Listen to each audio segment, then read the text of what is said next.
Ang mundo ng cryptocurrency ay patuloy po na nagbabago at nagiging mas makulay dahil sa mga meme coins tulad po ni Doge or Dogecoin, Shiba Inu at saka si Pepe. Pero bakit nga ba tinawag ni Binance founder Changpeng Zhao or ZZ na weird o kakaiba ang mga meme coins? Kaya sa video na ito ay alamin natin kung ano ang kanyang opinion sa mga meme coin frenzy at kung ano po ang mensaheng nais niyang iparating sa crypto community. At syempre, ano nga ba ang kahalagahan ng blockchain technology kumpara sa hype na mga meme coins? At ayan po ang siyang ating pag-uusapan sa video na ito. Pero bago po tayo magpatuloy ay nais ko lamang po munang bigyang linaw ang aking disclaimer kung saan ang nilalaman po ng video na ito ay hindi po ito isang financial advice. For education and information purposes lamang po ang layunin nito. Ayan, ano ang mga meme coins at bakit nga ba tinawag na weird or weirdo ni Ginoong ZZ ang mga meme coins? Ngayon, ang mga meme coins po kasi ay cryptocurrencies na madalas na nakabase sa mga sikat na memes o cultural references. Halimbawa, si Dogecoin ay nagsimula bilang isang biro or joke lamang, pero ngayon ay isa na po ito sa mga kilalang cryptocurrency. Ngayon, ayon po kay Ginoong Changpeng Zhao siya po ang founder ng Binance, ay tila nagiging weird na ang pag-usbong ng mga meme coins. Hindi naman siya tutol sa mga memes, ngunit naniniwala siya na mas dapat pong tutukan ng crypto community ang paggamit ng blockchain para sa real world applications.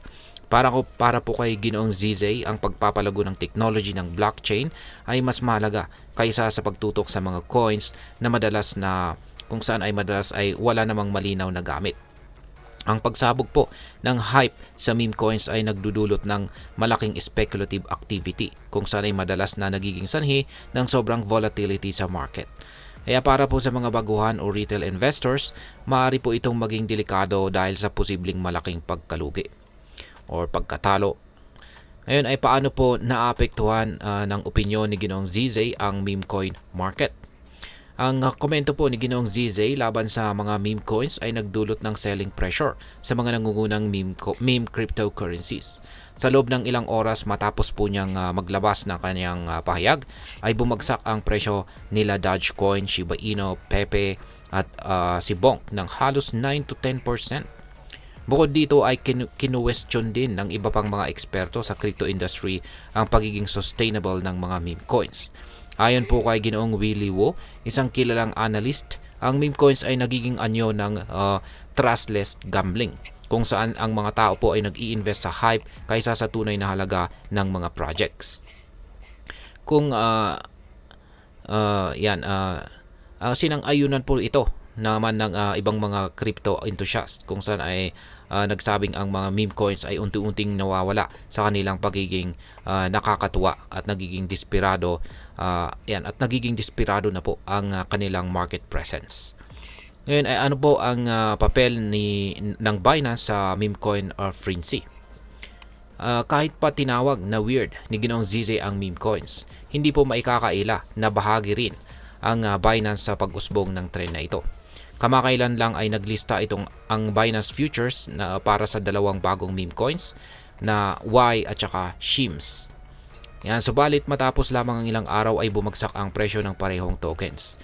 Dahil dito ay napansin po ng ilan na tila hindi rin tugma ang mga salita at gawa ng Binance pagdating sa pagsuporta sa mga coins na may utility. Ngayon ay ano po ang matututunan natin dito bilang mga Pinoy crypto investors? Ngayon, para sa atin bilang mga Pinoy crypto enthusiast, ang mensahe po dito ni Ginoong ZZ ay isang paalala na maging maingat. Ang hype sa mga meme coins ay maaring magbigay po ng mabilis na kita, ngunit ito rin ay may dalang mataas na risk o panganib. Mahalaga na suriin kung ang coin na binibili natin ay may tunay na gamit o ito'y base lamang sa hype. Dahil sa mataas na volatility, ang mga meme coins ay hindi po angkop para sa mga baguhang investors o sa mga hindi kayang magbawas ng malaking pera sa isang iglap lamang.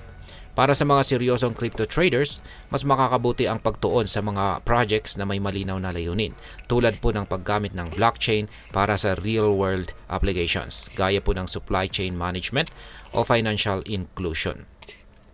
Ngayon ay ano naman po ang aking masasabi tungkol dito? Naniniwala ako na may halaga ang komento ni Ginoong ZZ dito bilang isang leader sa crypto industry. Ayan, isa po siya sa aking hinahangaan.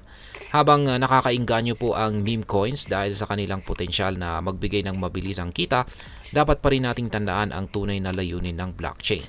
Ito po ang magdala ng technological na pagbabago na makakatulong sa lipunan. Bilang isang crypto investor, mahalagang balansehin po natin ang risk at saka reward. Hindi naman masamang makisabay sa hype, ngunit siguraduhin nating meron po tayong investment sa mga projects na may matibay na pundasyon or foundation. Sa uli, ang crypto market po ay puno ng mga oportunidad, pero ito pa rin ay puno ng panganib o risk. Alamin kung saan po natin dapat ilagay ang ating pera at maging responsable sa ating mga desisyon. Kung inyo pong nagustuhan ang video na ito, ay huwag pong kalimutang mag-like, mag-share at mag-subscribe para sa mas marami pang mga crypto updates at usapan. Yan, marami pong salamat sa panonood. Ingat po tayo lagi at God bless po sa ating lahat.